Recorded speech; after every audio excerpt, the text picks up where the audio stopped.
Amen. Je vais demander à Sœur Gloria de lire cela. Et prendre le micro et de lire. Romains 10, verset 17. Amen. Nous sommes en train de voir l'importance de ne pas écouter n'importe quoi, de sanctifier nos oreilles pour la gloire de Jésus-Christ de Nazareth. Alléluia. Oh mon Dieu, que ton nom soit béni. Amen. Amen. Oui, verset 17. 10, 17. Ainsi, la foi vient de ce qu'on entend, et ce qu'on entend vient de la parole de Christ. Amen. Ainsi, la foi vient de ce qu'on attend. Ce qu'on attend vient de la parole de Christ. Au 8 chapitre, on dit, la parole qui leur a été annoncée ne leur servit de rien parce qu'elle ne trouva pas la foi chez ceux qui l'entendaient. Amen.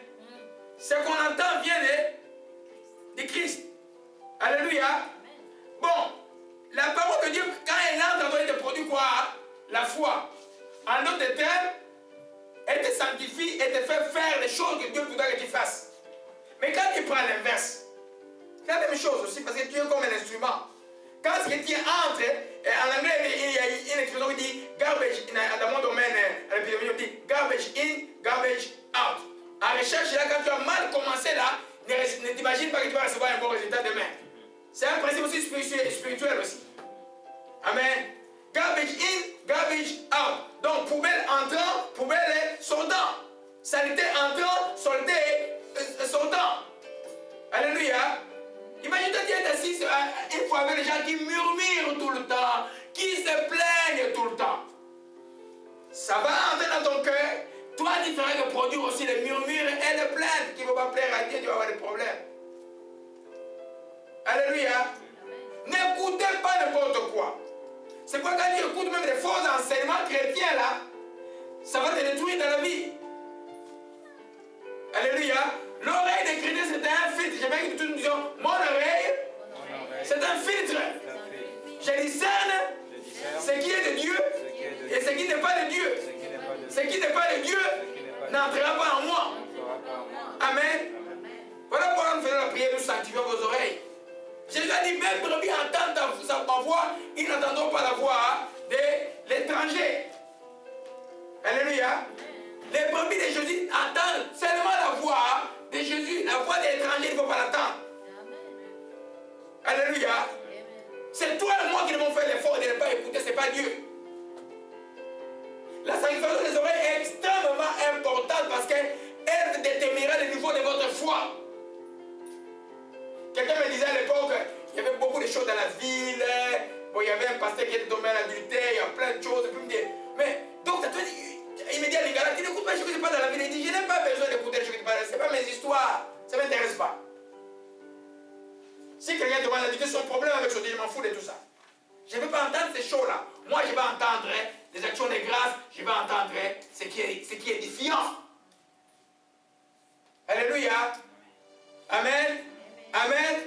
Donc, nous retenons le principe, c'est qu'on dit garbage in, garbage out dans mon domaine. C'est aussi spirituel. Si tu fais entrer des saletés là, tu t'assois avec des gens qui se plaignent tout le temps, tout le temps. Toi aussi, tu te plains tout le temps, tout le temps, tout le temps, tout le temps. Alléluia. Et tu n'es pas sanctifié. Les gens qui murmurent, tu murmures, toi tu n'es pas sanctifié avec ça.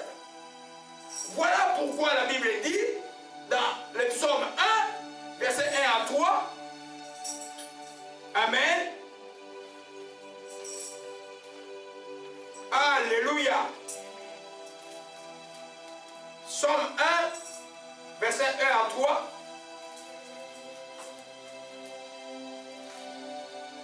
Amen. Nous lisons nous tous le psaume 1, verset 1 à 3. Amen. Heureux l'homme qui ne marche pas selon les conseils des méchants, qui ne s'arrête pas sur la voie des pécheurs, qui ne s'assied pas en compagnie de moqueurs, mais qui trouve son plaisir dans la loi de l'Éternel, qui la médite jour et nuit. Il est comme un arbre planté près d'un courant d'eau, qui donne son fruit à sa saison, et dont le feuillage ne se flétrit point. Tout ce qu'il fait lui réussit. Amen. Verset 1. Heureux l'homme qui ne marche pas selon les méchant. Heureux l'homme qui ne tend pas l'oreille à ce qu'un méchant, un païen dit. Heureux l'homme qui sanctifie, qui dit mon oreille là, je ne vais pas écouter ce qui ne glorifie pas Dieu. Amen.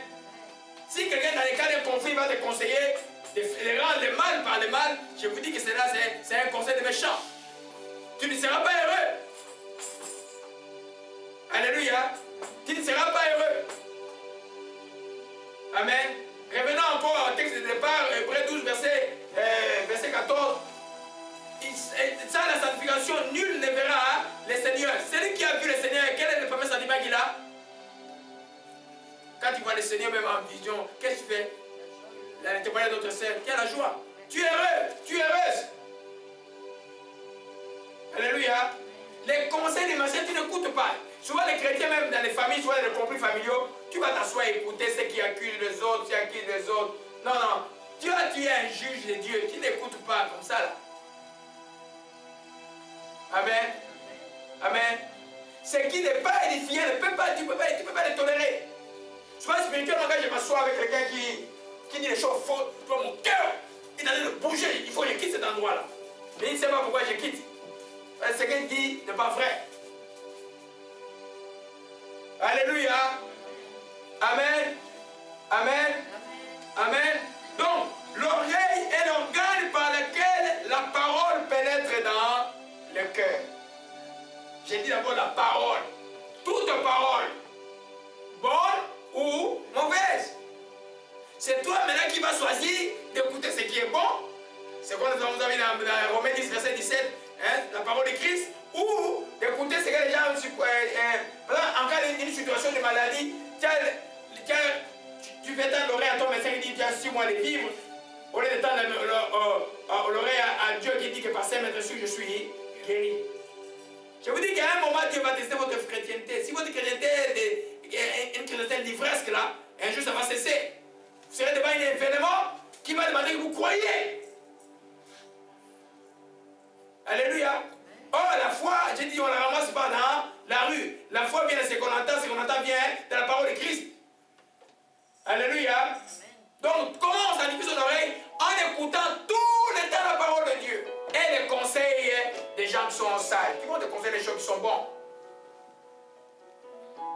Alors, c'est pourquoi la proximité des gens avec qui s'assoient, c'est important. Le psaume 1 dit, heureux l'homme qui ne marche pas selon le conseil des méchants, qui ne s'arrête pas sur la voie des pécheurs, qui ne s'assied pas en compagnie de moqueurs. Amen. Un des plus grands péchés des chrétiens, c'est le murmure et les plaintes. Vous savez comment ça gère? Ah, tu sais, telle chose, comment tu trouves cette chose? Ah, moi je trouve comme ça là. Et puis les gens commencent, et les critiques commencent. Et puis des fois c'est envers l'autorité spirituelle, c'est à votre défaveur. Pendant que tu fais ça, cette personne est gênée pour toi, tu ne sais pas. Mais là, tu as des problèmes sérieux. Amen.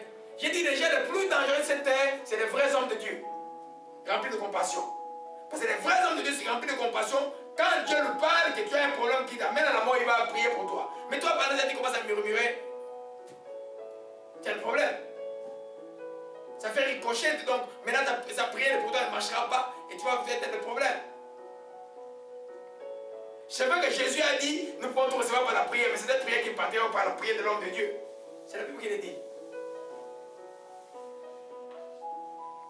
Alléluia.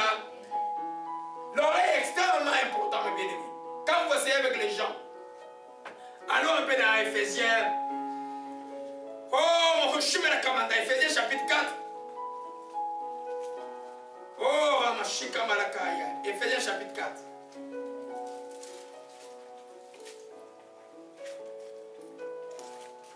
Amen. À partir, nous lisons à partir du verset 17.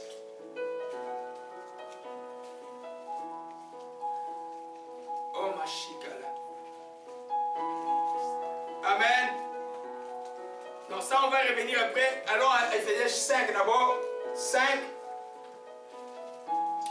À partir du verset 3. On va revenir sur les 4 après pour compléter. Alléluia.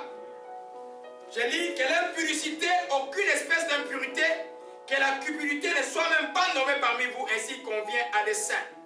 Qu'on n'entende ni des paroles déshonnêtes, ni des propos insensés, ni des plaisanteries, ni des choses qui sont contraires à la bienveillance, qu'on entende plutôt des actions de grâce. Car chasseur n'est aucun impudique, impur ou cupide, c'est-à-dire idolâtre, n'a l'héritage pour le royaume de Christ et de Dieu. Que personne ne vous séduise par de vains discours. C'est à cause de ces choses que la colère de Dieu vient faire des fils de la rébellion. N'ayez donc aucune part avec eux. Alléluia.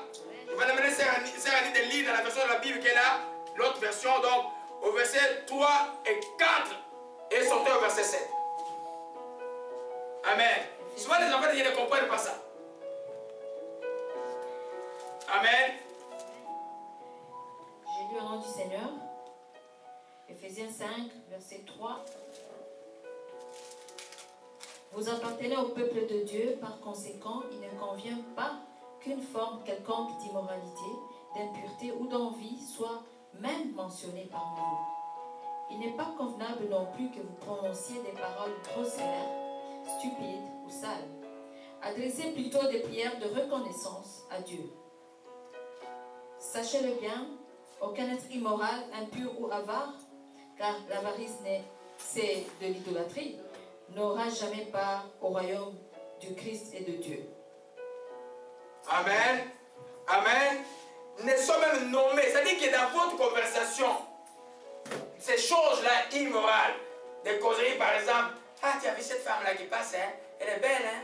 Et puis, au travail, elle est au travail, là. Quelle causerie il a dit au travail? Hein? Dans le monde païen, là.